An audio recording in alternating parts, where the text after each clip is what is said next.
Israel, congratulations on the victory. I know you're always heavily critical of yourself. But as you sit there right now, how do you feel about your performance this evening? 7 out of 10. Not bad. Good night in office, good chess match.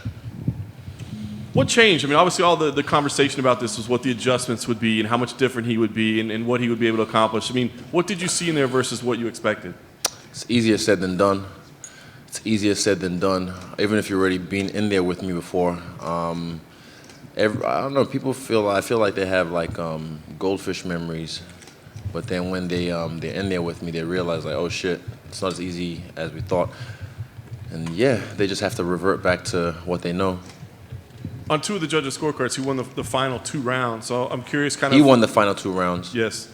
Okay. So I'm just curious, did you feel that he was gaining some momentum or gaining some steam? Did you feel it was being more problematic as the fight was wearing on? Nope, not really. There was one point he was circling on the outskirts of the octagon, and I was cutting him off, and I was like, that's my trick. And I said it to him, I know that trick, that's mine. And I just went back to the center of the octagon, and I went back to work, established the middle.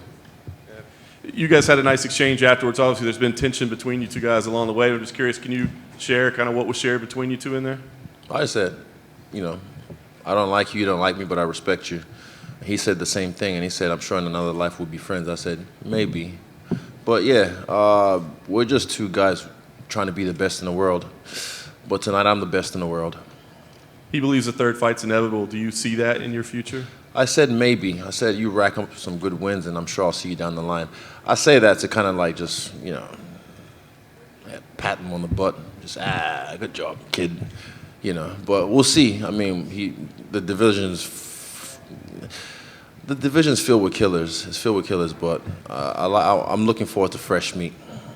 You mentioned Jerry Cannoniers' name as potentially that fresh meat. I'm curious, how much did you get to watch? I mean, obviously you're prepping, getting ready. So were you watching in close detail, and what did you think of his performance? Not close detail. I just saw bits and pieces. I think he even got rocked. I saw he got taken down. Then he elbowed Brunson. So I didn't really take stock. I'll go back and watch the fights later on and just see what it is. But he made a statement, and I even told him after the weigh-in, not the ceremonial ones, the official weigh-in. I said, look, please take this guy out so I can get some fresh meat. And he said, bro, I'm trying to work. I'm like, me too. So I'm a man of my word. Last thing for me, I mean, you say it's a 7 out of 10, but it is another title defense. It's another victory. Let me just, this is my 5th title defense. I don't know why people keep saying it's my 4th. It's my 5th because it just makes no sense. I was the interim champion. I still have that interim belt. And in the interim, I'm the champion. If he beat me at UFC 243, that would have counted as a defense of his belt. So when I beat him, that's not you just unifying the belt. That counts as a defense for my belt because I haven't updated all the rubies. I still have 2 rubies. I need to update them to like 5 or whatever it is. But yeah, stop saying 4 title defense. That's my 5th title defense. Put some fucking respect on my shit. Fair enough. I guess I just wanted to ask you what the vision is now, right? I mean, you got this new contract in hand, and I know that you are always kind of looking towards the future. I mean, what is it that you want to accomplish now in this next phase of your career? I wasn't really looking past Robert. I took him very seriously, and yeah, right all the way to the last bell, I knew he was dangerous. He caught me slipping one time, and I was like, good one, because I was really aware of it on the clinch. When we break away from the clinch, he was going to hit me, and he caught me one on this side, and I was like, good one. I acknowledged it.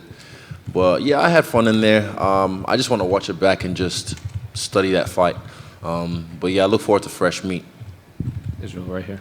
People online said you looked physically bigger than your previous fight against him. Like you put on more muscle. Did you feel like a bigger sense of strength in there from your previous fights? Yeah. Is that Booker T? It is. 5-time UFC fucking champion. Oh, I was like, is that Booker T? What the fuck? Holy shit. Sorry, just being a fan. No. What the fuck is he doing? It's his city.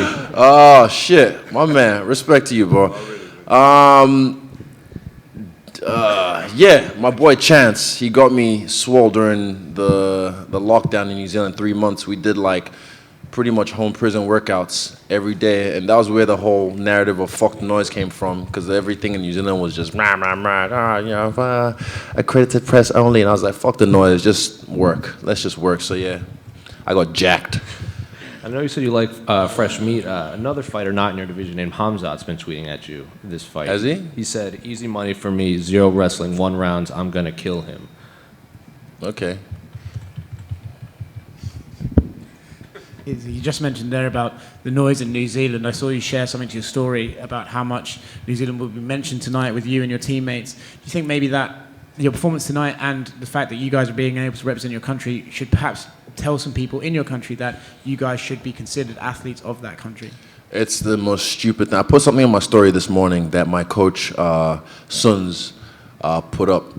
I don't want to fuck it up, but he pretty much just had like the stats of, you know, we've got 3 fighters from Auckland, New Zealand fighting tonight, and we're representing the country, right?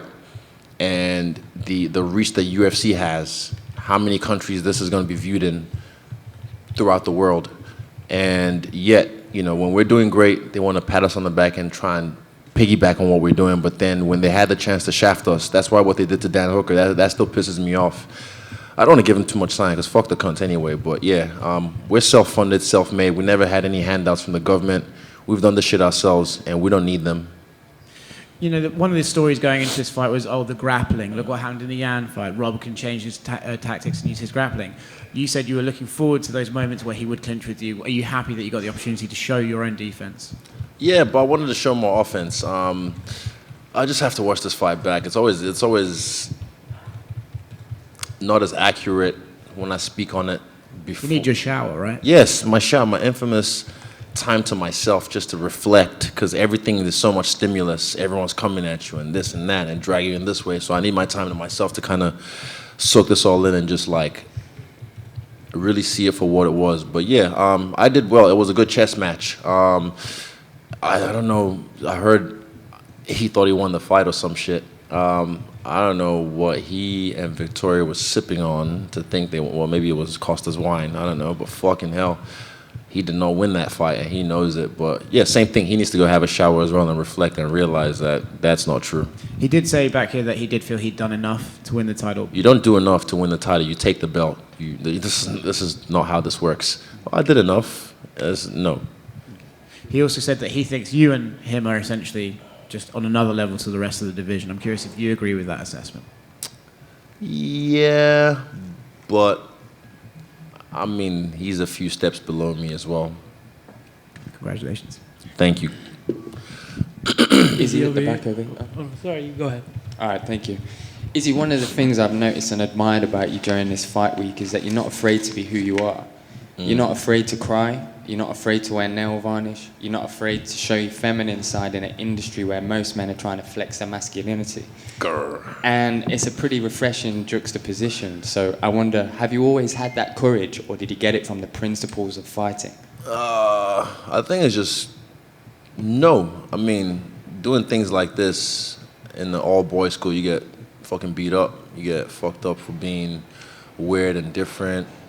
But yeah, I don't know. Who's gonna tell me shit? You're gonna diss me about my nails? You're gonna diss me about my pearls? Or what? Like, I don't care. And also, no one can tell me shit. There's a meme I saw one time with Jackie Chan. He was dressed all weird and it said, like, no one can tell you how to dress when no one can beat your ass. So, yeah, I'm just authentically me. And if people like it, they do. If they don't, oh well, they're gonna keep watching. All it is, look, it's attention as the currency. You're not going to pay money to watch my pay-per-views, cool, but you're going to pay attention. You're going to be on my social media running up numbers, and that all helps. So yeah, you ain't going to pay money, but you're going to pay attention. Izzy over here. You're making this look easy, lapping the middleweight division. Do you think going back up to light heavyweight is in the cards for you? Later on down the track, but right now, I like fresh meat at middleweight, and I'm glad I have a new contender in Jerry Cannoniers, so I look forward to June. I'm thinking June for that one. I know it's not just me; it's me and my coaches, and yeah, but I'm sure they'll agree. June, we can take that out. Congrats, champ. Thank you. Izzy, do you do you already feel like, sorry, over here, Oh, so you obviously signed this massive new deal during the week. Congratulations on that, and congratulations on tonight. But do you already feel like you might be underpaid after tonight's performance? underpaid. Yeah. No, like I signed this bout agreement on Monday. So, and I don't know this narrative of like, they just gave me a new deal because of what was happening with Francis. I'm like, no, my dealings with the UFC don't need to be brought forth because every case is different. With Francis's case, that he needed to bring that forward because it was atrocious, and I respect him for that. And like I said, this is the first step, you know. Dana already said they had dinner with him before he went back to Cameroon. They're gonna have dinner when they come back. So yeah, people make mistakes. You know, the UFC is filled with humans. Humans make mistakes, human error. But we can always amend those mistakes. And honestly, rising tides lifts all the ships. And with this, I feel like it's the first step in this trickle-down effect to the rest of the fighters and lifting everyone up. I'm not saying like pay the debutants some crazy money. I'm just like, nah, pay them enough to be able to, you know, train, feed their family, and actually not have a second or third job. You know, because we're UFC fighters. I love this company. I've been wanting to be part of this company. You saw my post when I was here in the same fucking arena 7 years ago for UFC 192. Practicing on the scale before I got yelled at. I've wanted to be here for so long. So yeah, now that I'm here, I'm fortunate to be in the position that I'm in to sign this new deal. But you know, the UFC is gonna do right. I feel like this is the first step. Francis started it off, and you know, I'm getting my dues as well. But trust me, it wasn't just handed to me. My team at Paradigm and also AP Sports Management, we fight for what we have. You know, it's just not brought to the media, so you guys can go write headlines about it. We fight for what we have, and I feel like this is going to trickle down to the rest of the fighters. Because, yeah, it's time. It's time. What do the next couple of months look like for you? Obviously, you get back into camp for a June fight, end of March, start of April. And but what do you do in the next couple of weeks? Do you plan on traveling, maybe going to Africa again, or? I can't. I've got a bit of a media tour because I've been away from America for the longest time. So I'm gonna maybe should I tell them? Yeah, fuck them. No. Yeah, we're gonna do some stuff. We'll be hanging around, and I'll call audibles. I'll see where I want to go. Hi, Izzy. Over here to your right. You have some of the best fashion in the fight game. But Thank you have you. some competition with Kamaru Usman and Francis Ngannou. How does your fashion stack up against theirs? It's not a competition. It's just expression. We're just three kings who express ourselves authentically. I like the way Francis comes in with his dashiki. Sometimes, you know, Kamaru comes in with agbada, you know, in his suits. And yeah, you know me, I just drip however I want. Sometimes you might see me with even a lava one day. I'm not even Samoan or Tongan, but I might wear a lava just because I love the way it looks. I saw Ty with one at the press conference, and I thought it looked dope. The black lava, that was beautiful. Yeah, it's not a competition, it's just expression. Can you tell me a little bit about your fits, your watch, your jacket? Can you tell me I put this whole thing together this week. I just wanted to, this week I wanted it to be different. This fight week, I was just like, look, I'm gonna set myself apart from my peers just because I'm set apart, you know. I've always just been, not a company man, but I do what the UFC needs me to do to get it done. But I just need to let them know, like, I'm different. So I had to express myself to the highest form, and I felt like I did that this fight week. All the drips and the French tips. Wrestling has always been like the... Fuck, I'm freaking out. Young Izzy's freaking out, bro. Wrestling has always been dominant in mixed martial arts, but you came from a kickboxing background. Do you think you have changed that myth? Yeah, the thing for me was I had to humble myself years ago and just be like, look, I never want some nerd in a, you know, blue belt in pajamas to be able to beat my ass as a world champion kickboxer.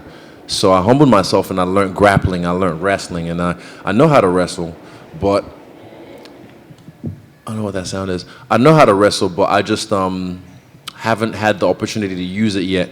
In this fight, I thought the opportunity would present itself, but once I kicked his legs a few times and he realized it was compromised, he took it away from me, so I wasn't able to get to that leg like I wanted to, or to his hips.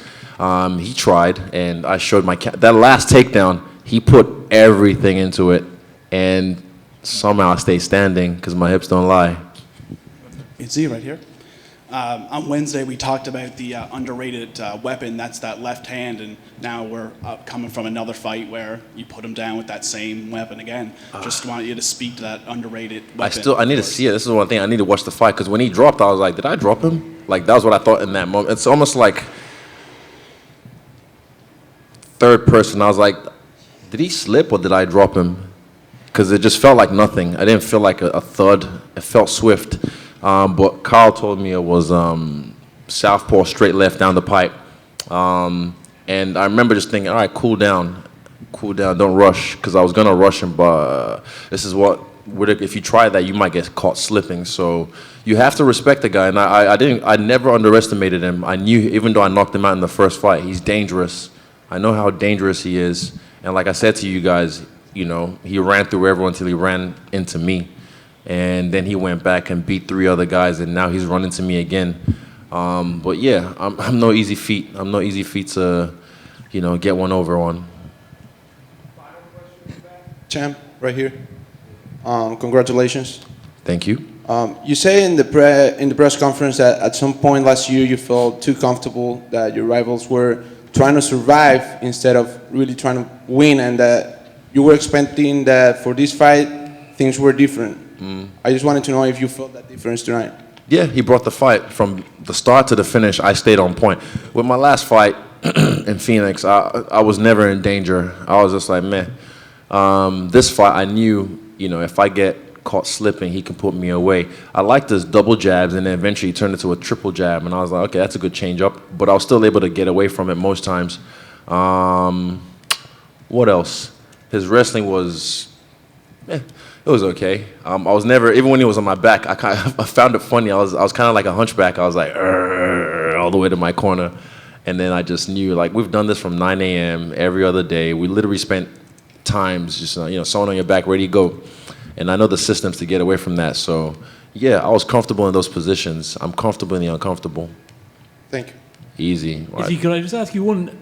Could I just ask your fellow Nigerian Anthony Joshua going back out for the world heavyweight title against Alexander Usyk? Do you hope that he comes out on top in this sort of 4-person? I thought he's sitting out. No, he's not going to sit out anymore. Fury's going to fight true. White, and he's going to fight Usyk. Who's Fury fighting? Fury's fighting Dillian White. Anthony's fighting White. Usyk, and then hopefully the winner of those two fights each other. Do you hope that Anthony becomes the undisputed champion? Of course. I always root for my people. Anthony, he's a formidable guy. He's run into some, you know, problems with and Usyk's a phenomenal boxer. Wow, amazing. But yeah, I believe, you know, anyone can beat anyone on any given night, but I always root for my people. Thanks, guys.